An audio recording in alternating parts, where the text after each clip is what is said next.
जय हिंद दोस्तों। आपका स्वागत है ज्ञान एक्सपर्ट क्लासेस में। मैं राजकुमार शर्मा। आज हम बिहार बोर्ड क्लास 10th के सिलेबस को डिस्कशन करेंगे। तो हम पहले डिस्कशन करेंगे सिलेबस मैथ का, क्लास 10th का मैथ का। जो बिहार बोर्ड का जो सिलेबस होता है उसको हम डिस्कशन करेंगे। तो हम किसका डिस्कशन करेंगे? तो क्लास 10th का सिलेबस डिस्कशन करेंगे, ठीक है, वो भी मैथ का। ठीक है, हम जानेंगे कि बिहार बोर्ड कक्षा 10th में मैथ में कितना मैंने चैप्टर से जो है ना क्वेश्चन आता है। तो बिहार बोर्ड क्लास 10th में जो है ना मैथ से 100 नंबर का कुल प्रश्न पूछा जाता है। 100 नंबर का मैंने 100 अंक का प्रश्न पूछा जाता है, जिसमें मैथ जो मैट्रिक एग्जाम होता है उसमें मैथ का महत्वपूर्ण भूमिका होता है। यदि जो भी स्टूडेंट इसमें अच्छा नंबर लाता है उसका एग्जाम भी बहुत बढ़िया जाता है और नंबर भी बहुत बढ़िया आता है। इसी तरह आज हम देखेंगे क्लास 10th का जो है ना, आज मैथ का सिलेबस डिस्कशन देखेंगे। उसके बाद जिसे क्लास 10th में होता है, कितना होता है, 6 सब्जेक्ट का होता है एग्जाम। पहला नंबर में होता है मैथ, पहला नंबर में होता है मैथ, पहला नंबर में होता है मैथ, मैथ जिसको हम हिंदी में बोलते हैं गणित, गणित। दूसरा में होता है साइंस, दूसरा में होता है साइंस, SCI, साइंस जिसको हम बोलते हैं विज्ञान, जिसको हम बोलते हैं विज्ञान। तीसरा में होता है SST, इसको हम बोलते हैं सोशल साइंस, माने सामाजिक, सामाजिक विज्ञान, सामाजिक विज्ञान। चौथा होता है एग्जाम, चौथा एग्जाम होता है हिंदी का, हिंदी का। अब पांचवा होता है संस्कृत का,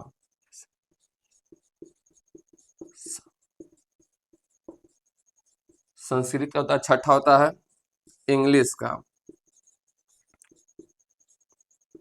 जिसको हम बोलते हैं अंग्रेजी। देखिए, बिहार बोर्ड मैट्रिक परीक्षा क्लास 10th में 6 सब्जेक्ट का होता है पेपर। जो पहला पेपर होता है मैथ का, जिसको हम बोलते हैं गणित। दूसरा नंबर में होता है विज्ञान, जिसको हम बोलते हैं दूसरा नंबर होता है साइंस, उसको जिसको हम बोलते हैं विज्ञान। तीसरा में SST, जिसको हम बोलते हैं सामाजिक विज्ञान। चौथा में होता है हिंदी, हिंदी तो हम हिंदी भी बोलते हैं हम लोग। पांचवा होता है संस्कृत। छठा होता है इंग्लिश, जिसको हम हिंदी में बोलते हैं अंग्रेजी। तो इतना सब्जेक्ट का क्या होता है, बिहार बोर्ड परीक्षा लेता है। ठीक है, तो आज हम जो है ना मैंने किस सब्जेक्ट से कितना चैप्टर का क्वेश्चन आता है उसके बारे में आज हम देखेंगे। ठीक है, कि मैथ में कितना सब्जेक्ट का मैंने मैथ जो है ना इसमें कितना चैप्टर का मतलब कितना चैप्टर होता है मैथ में और क्या क्या पूछा जाता है। ठीक है, हम इस पर आज चर्चा करेंगे। तो हर एक सब्जेक्ट पर अलग अलग सब्जेक्ट डिस्कशन होगा। आज हम पहले देख लेते हैं मैथ में कि कितना चैप्टर होता है। तो देखिए, तो देखते हैं नंबर 1 में। तो सबसे पहला नंबर में होता है मैथ का चैप्टर, क्या बोलते हैं, जिसको हम बोलते हैं चैप्टर। तो यहाँ पर हम लिखते हैं चैप्टर, ठीक है, CH। मैंने मैथ में कितना चैप्टर होता है, तो लगभग हमको लगता है 18 चैप्टर होता है मैथ में। ठीक है, नंबर 1 में देखिए, नंबर 1 में होता है वास्तविक संख्या, क्या होता है, वास्तविक, वास्तविक संख्या, वास्तविक संख्या। क्लास 10th का जो मैथ सब्जेक्ट है, विषय है, उसका पहला चैप्टर क्या है, वास्तविक संख्या। दूसरा में है बहुपद, दूसरा चैप्टर का नाम क्या है, बहुपद, दूसरा चैप्टर का नाम क्या है, बहुपद। देखिए, वास्तविक दूसरा, पहला है वास्तविक संख्या, दूसरा है बहुपद, तीसरा है दो चर वाले रैखिक समीकरण। तीसरा कौन सा चैप्टर है, दो चर वाले रैखिक समीकरण। ये सब जो है ना पहले हम क्लास 9th में पढ़ चुके हैं, क्या उसमें सिलेबस है। ठीक है, तो आप लोग पढ़े ही होंगे, तो आज देख लीजिए 10th के। तो पहला चैप्टर है वास्तविक संख्या, दूसरा है बहुपद, तीसरा में है दो चर वाले रैखिक समीकरण युग्म, दो चर वाले रैखिक रैखिक समीकरण समीकरण युग्म। तीसरा चैप्टर का नाम है दो चर वाले रैखिक समीकरण युग्म। ठीक है। चौथा चैप्टर है द्विघात समीकरण। चौथा चैप्टर है द्विघात समीकरण। तो चौथा है द्विघात समीकरण। द्विघात समीकरण समीकरण समझा रहा है ना आपको कि पहला चैप्टर क्या है गणित का, तो वास्तविक संख्या है। दूसरा क्या है बहुपद है। तीसरा क्या है दो चार वाले रैखिक समीकरण है। चौथा क्या है द्विघात समीकरण है। पांचवा है समांतर श्रेणी। पांचवा क्या है समांतर श्रेणी। पांचवा चैप्टर का नाम जानते हैं। पांचवा चैप्टर का नाम है समांतर श्रेणी। समांतर श्रेणी। पांचवा चैप्टर का नाम क्या है समांतर श्रेणी। फिर से बोलिए आप लोग। पहला चैप्टर के गणित जो विषय है उसका पहला चैप्टर का नाम क्या है वास्तविक संख्या। दूसरा है बहुपद। तीसरा क्या है दो चर वाले रैखिक समीकरण। चौथा क्या है द्विघात समीकरण। पांचवा क्या है समांतर श्रेणी। छठा छठा कौन सा है। छठा बताइए आप लोग जानते हैं तो कमेंट कीजिए। छठा कौन सा चैप्टर है, तो छठा है त्रिभुज। छठा कौन सा है छठा चैप्टर है त्रिभुज। त्रिभुज छठा कौन सा चैप्टर है छठा त्रिभुज चैप्टर है। ठीक है। पहला नंबर में है वास्तविक संख्या। दूसरा में बहुपद। तीसरा में दो चार वाले रैखिक समीकरण। चौथा में है द्विघात समीकरण। पांचवा में है समांतर श्रेणी। छठा में है समांतर सॉरी छठा में त्रिभुज। अब हम देखते हैं चैप्टर नंबर 7 में क्या है। तो चैप्टर नंबर में है 7 में पाइथागोरस परिमेय। क्या है पाइथागोरस परिमेय। पाइथागोरस पाइथागोरस परिमेय सुनिएगा। सातवां चैप्टर कौन सा है पाइथागोरस परिमेय। उसके बाद कौन सा चैप्टर आएगा आठवां। आठवां में क्या है नाम बताइए आप लोग। आठवां चैप्टर का नाम है त्रिकोणमिति, जो बहुत मस्त चैप्टर है। त्रिकोणमिति। इससे एग्जाम में बहुत सारा क्वेश्चन पूछा जाता है। तो पहला वास्तविक संख्या। दूसरा बहुपद। इससे पूरा हल्का हल्का चैप्टर। क्लास 10th का जो है गणित सबसे आसान है एकदम पूरा आसान, जिसको तो बच्चा लोग भी बना सकता है। ठीक है। आप लोग बढ़िया से तैयारी कीजिएगा। ठीक है। हम जो है ना chapter by chapter topic by topic हर एक सब्जेक्ट का वीडियो मिलेगा। ठीक है। देखिए पहला चैप्टर का नाम फिर से रिवीजन कर लेते हैं। पहला चैप्टर का नाम है वास्तविक संख्या। दूसरा है बहुपद। तीसरा में दो चर वाले रैखिक समीकरण। चौथा में द्विघात समीकरण। पांचवा में समांतर श्रेणी। छठा है त्रिभुज। सातवां है पाइथागोरस परिमेय। आठवां है त्रिकोणमिति। नौवां क्या है ऊंचाई एवं दूरी। नौवां चैप्टर का नाम है ऊंचाई। ऊंचाई ऊंचाई ऊंचाई एवं दूरी। समझा गया। नौवां चैप्टर का नाम क्या है ऊंचाई एवं दूरी। समझा गया ना। 10वां चैप्टर के नाम आप देखते हैं। ठीक है। ठीक है देख लीजिए पहले यहाँ पर, उसके बाद हम इसको पहले मिटा देंगे। ठीक है। तो पहला चैप्टर के नाम क्या है वास्तविक संख्या। पहला चैप्टर के नाम क्या है वास्तविक संख्या। दूसरा चैप्टर के नाम क्या है बहुपद। तीसरा है दो चर वाले रैखिक समीकरण। चौथा चैप्टर का नाम क्या है द्विघात समीकरण। पांचवा क्या नाम है समांतर श्रेणी। छठा का क्या नाम है त्रिभुज। सातवां का क्या नाम है पाइथागोरस परिमेय। आठवां क्या है त्रिकोणमिति। और नौवां चैप्टर के नाम क्या है ऊंचाई एवं दूरी। आप लोग को समझ में आ रहा है ना। देखिए बुक फिर से समझ लीजिए आप लोग। जो क्लास 10th है ना, क्लास 10th जो गणित का विषय है उसमें लगभग 18 चैप्टर है। ठीक है। जो सीरियल बाय सीरियल हम नाम आपको बता रहे हैं। ठीक है। जो पहला नंबर में है वास्तविक संख्या। दूसरा में बहुपद। तीसरा में दो चर वाले रैखिक समीकरण युग्म। चौथा में द्विघात समीकरण। पांचवा में समांतर श्रेणी। छठा में त्रिभुज। सातवां में पाइथागोरस परिमेय। आठवां में त्रिकोणमिति। नौवां में ऊंचाई एवं दूरी। आप लोग बढ़िया से यदि चैप्टर के नाम पता रहेगा ना तो क्वेश्चन आप लोग को बनाने में आसान हो जाएगा। ठीक है। 9 गो हम देख लिए 9 चैप्टर तक ले। अब देखते हैं 10वां। इसको मिटा लेते हैं। ठीक है।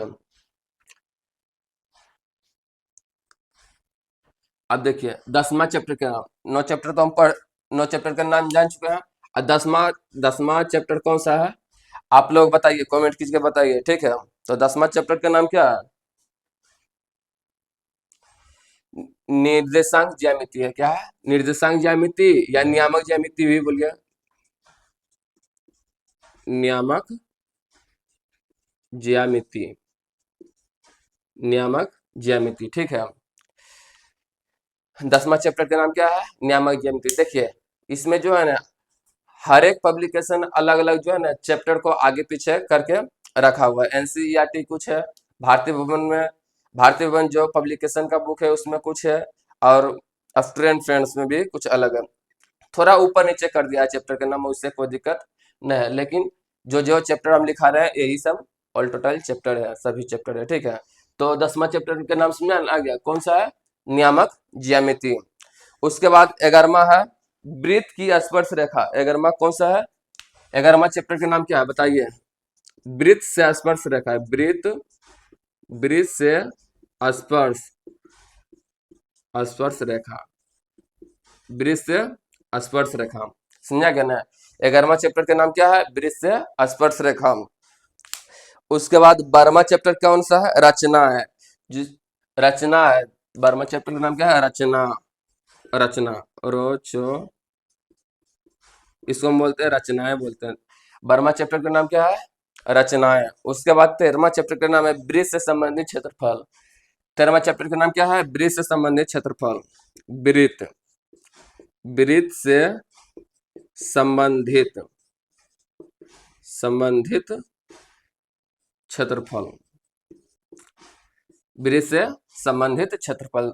13वां चैप्टर का नाम क्या है? वृत्त से संबंधित क्षेत्रफल। समझा रहे हैं आप लोगों को?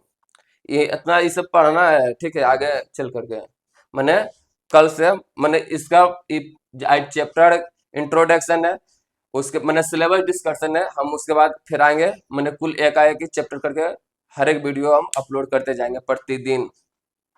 उसके बाद 14 है आयतन और पृष्ठीय क्षेत्रफल।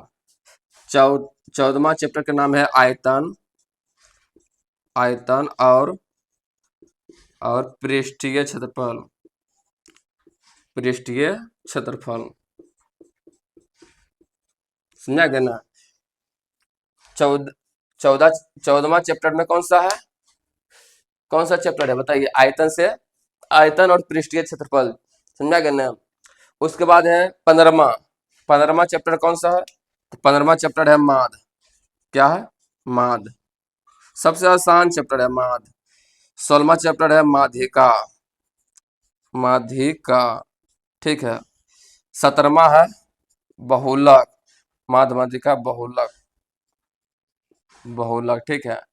18वां हम यहाँ पे लेते हैं, 18वां चैप्टर जिसको हम बोलते हैं प्रायिकता। क्या बोलते हैं? प्रायिकता, प्रायिकता, समझा गया ना आप लोग को?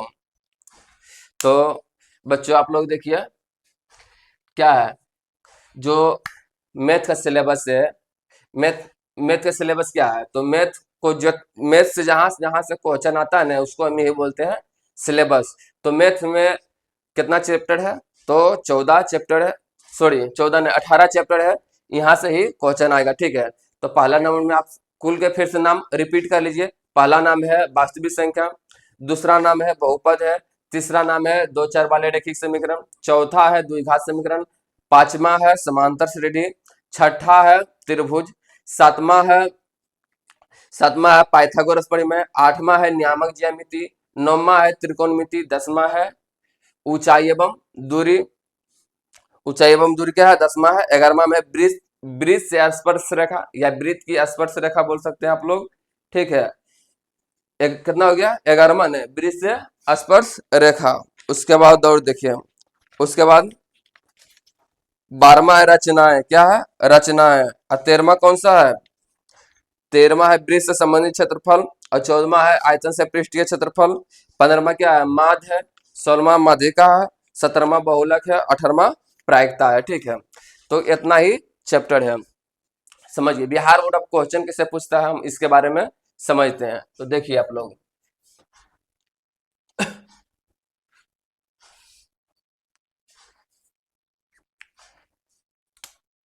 देखिए पहला नंबर यहाँ लिखते हैं बिहार बोर्ड, बिहार बोर्ड। देखिए बिहार बोर्ड जो है ना ये क्वेश्चन कैसे पूछता है, ठीक है। तो क्वेश्चन जो है ना मैथ का बताया, मैथ का बता रहे हैं, ठीक है। Math class 10। देखिए बिहार बोर्ड जो है ना, क्वेश्चन को दो ढंग से पूछता है। कैसे पूछता है? एक ऑब्जेक्टिव टाइप क्वेश्चन में, ऑब्जेक्टिव, दूसरा होता है सब्जेक्टिव, ठीक है। तो बिहार बोर्ड क्वेश्चन किससे पूछता है? दो टाइप से पूछता है, वो ऑब्जेक्टिव टाइप क्वेश्चन पूछता है, वो सब्जेक्टिव टाइप क्वेश्चन पूछता है, ठीक है।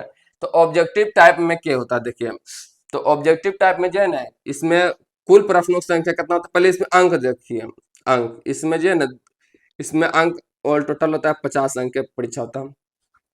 मैंने को एग्जाम होता है पूरा 100 नंबर के। कितना नंबर का होता है एग्जाम? एग्जाम होगा 100 नंबर के, ठीक है। 100 नंबर के, जिसमें कि दो दो भाग में बटेगा, एक ऑब्जेक्टिव, दूसरा में सब्जेक्टिव। तो पहला जो है ना, ऑब्जेक्टिव में 50 अंक पूछा जाएगा, और सब्जेक्टिव में भी 50 अंक एग्जाम होगा। लेकिन अब देखिए, ठीक है, अब इसमें जो है ना, इसमें आपको 100 क्वेश्चन मिलेगा। कितना क्वेश्चन मिलेगा? 100 प्रश्न मिलेगा। कितना मिलेगा प्रश्न?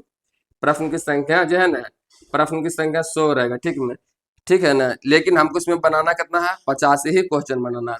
जो जो हमको बनेगा 100 में, हमको कितना बनाना है? 50 क्वेश्चन ही बनाना है, उससे बेसी नहीं बनाना है, ठीक है। उसके बाद सब्जेक्टिव, इसमें भी आता है 50 अंक के। कितना अंक है? 50 अंक के, ठीक है। लेकिन अब इसमें हमको क्या करना है? तो इसमें जो है ना 15 का आता है सब्जेक्टिव को, अरे 15 का आता है 2 नंबर वाला, माने लघु उत्तरीय प्रश्न, लघु लघु उत्तरीय प्रश्न, उत्तरीय प्रश्न, लघु उत्तरीय प्रश्न कितना होता है? तो 15 क्वेश्चन देता है, 15 क्वेश्चन, 15 प्रश्न, ठीक है।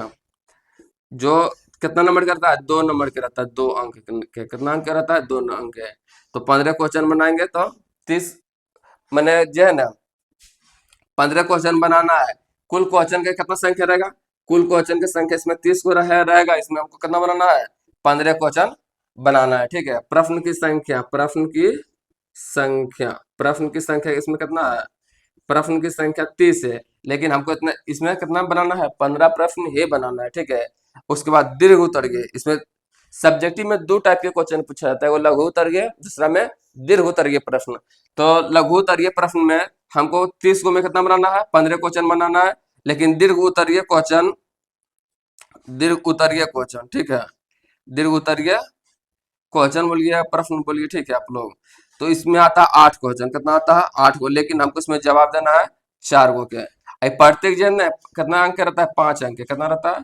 5 अंक है। इसमें हमको 4 को बनाना है, तो 4 पचे 20, ठीक है। तो इसी टाइप से जो है ना, इसमें दीर्घ उतर गया 20 नंबर के, लघु उतर गया 30 नंबर के, तो हो गया 50 नंबर के। 50 नंबर के सब्जेक्टिव होता है, 50 नंबर के ऑब्जेक्टिव क्वेश्चन पूछा जाता है, ठीक है। तो इसी टाइप से होता है इसका एग्जाम पैटर्न है। आप किसी भी भाषा से एग्जाम दे सकते हैं, हिंदी भाषा से या अंग्रेजी भाषा से, ठीक है।